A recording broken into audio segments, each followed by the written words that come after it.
Legenda Prabu Siliwangi dan mitos Macan Putih. Dalam hiruk-pikuk sejarah Nusantara, terdapat sebuah kisah yang tak lekang oleh waktu. Kisah ini adalah tentang seorang raja yang namanya terpahat dalam sejarah dan terus bergema melintasi zaman dan ruang. Dialah Prabu Siliwangi, raja legendaris dari kerajaan Pajajaran, yang eksistensinya berada di antara mitos dan sejarah, antara realitas dan dongeng. Prabu Siliwangi, atau yang juga dikenal dengan nama Sri Baduga Maharaja, adalah sosok pemimpin yang membawa kerajaan Pajajaran menuju puncak kejayaannya, sekitar tahun 1482 hingga 1521 Masehi. Namun, kisah hidupnya bukan hanya sekadar catatan sejarah biasa. Ia adalah simbol keagungan dan kebijaksanaan yang terukir dalam memori kolektif masyarakat Sunda. Lahir dengan nama Jayadewata pada tahun 1401 di Kawaligaluh, daerah yang kini dikenal sebagai Ciamis, Prabu Siliwangi adalah putra dari Prabu Dewa Niskala dan cucu dari Niskala Wastu Kancana. Gelar Siliwangi berasal dari kata Sunda silih, yang berarti pengganti, dan wangi, yang berarti harum. Gelar ini adalah bentuk penghargaan yang diberikan kepada seorang pemimpin yang berhasil membawa nama baik bagi kerajaannya. Di bawah kepemimpinan Prabu Siliwangi, kerajaan Pajajaran mencapai puncak keemasannya. Ia dikenal sebagai pemimpin yang adil dan bijaksana, yang kebijakannya membawa kemakmuran bagi rakyatnya. Prabu Siliwangi juga terkenal karena menolak 4 jenis pajak yang memberatkan rakyat, sebuah tindakan yang menunjukkan kepeduliannya terhadap kesejahteraan rakyatnya.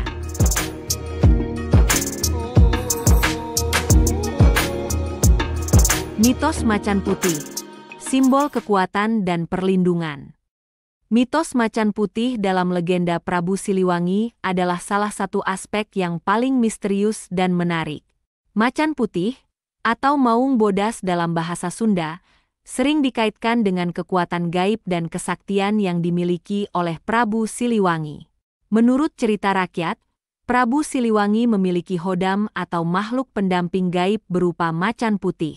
Hodam ini dianggap sebagai penjaga dan pelindung yang setia, yang mendampingi sang Prabu dalam setiap langkahnya. Kehadiran macan putih ini juga menjadi simbol keberanian dan kekuatan kerajaan Pajajaran. Dalam kebudayaan Sunda, macan putih tidak hanya dianggap sebagai binatang, tetapi juga sebagai manifestasi dari kekuatan spiritual. Macan putih mencerminkan kekuatan, keberanian, dan juga kemurnian. Ia menjadi simbol perlindungan yang tak terlihat namun selalu hadir.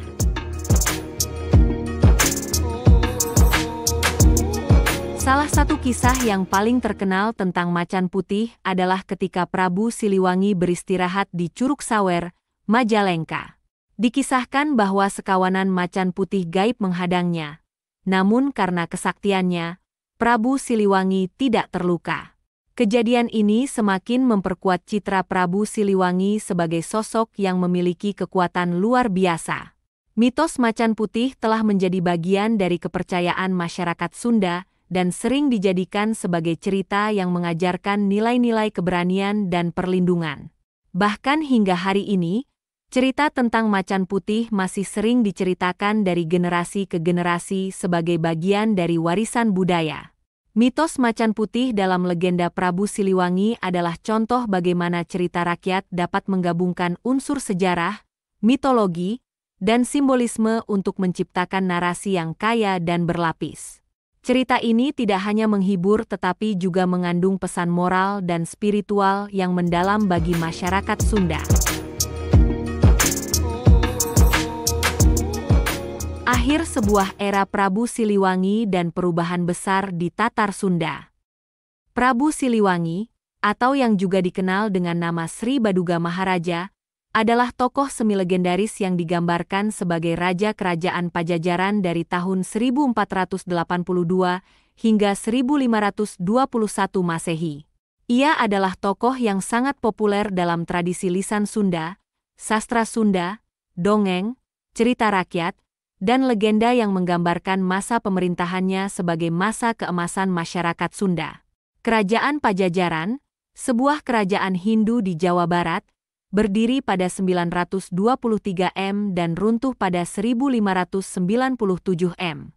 Pada abad ke-15, Islam mulai berkembang di Tatar Sunda. Penyebaran Islam di Tatar Sunda berjalan dengan cara-cara damai.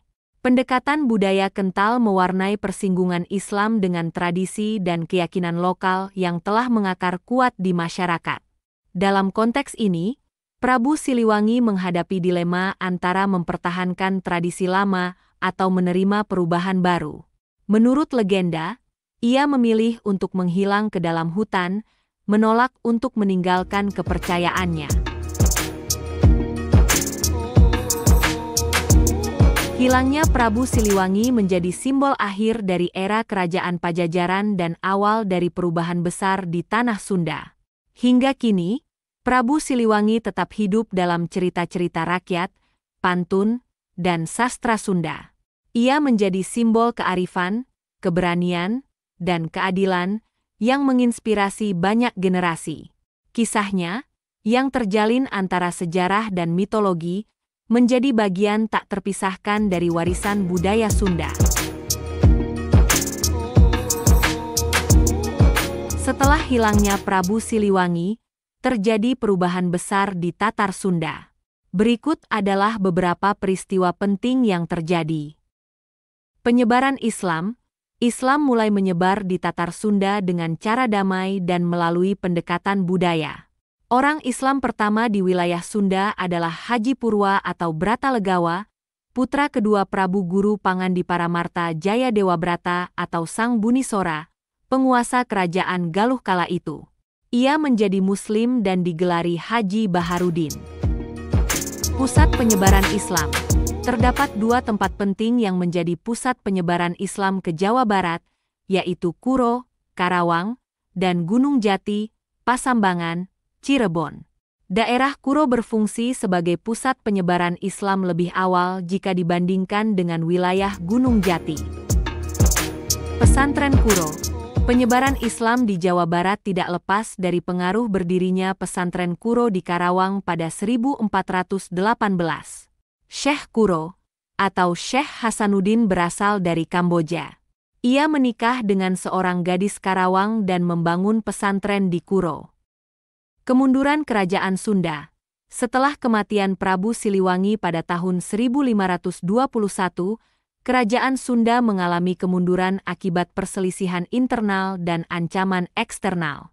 Salah satu faktor penyebab kemunduran adalah adanya perpecahan antara kelompok yang tetap setia kepada agama Hindu-Buddha dengan kelompok yang mulai menerima pengaruh Islam.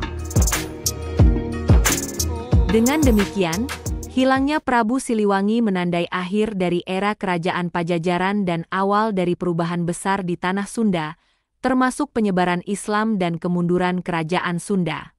Untuk kebenaran detail kisah tentu kita kembalikan kepada Allah, Tuhan yang Maha Kuasa, Sang Pemilik kisah kehidupan.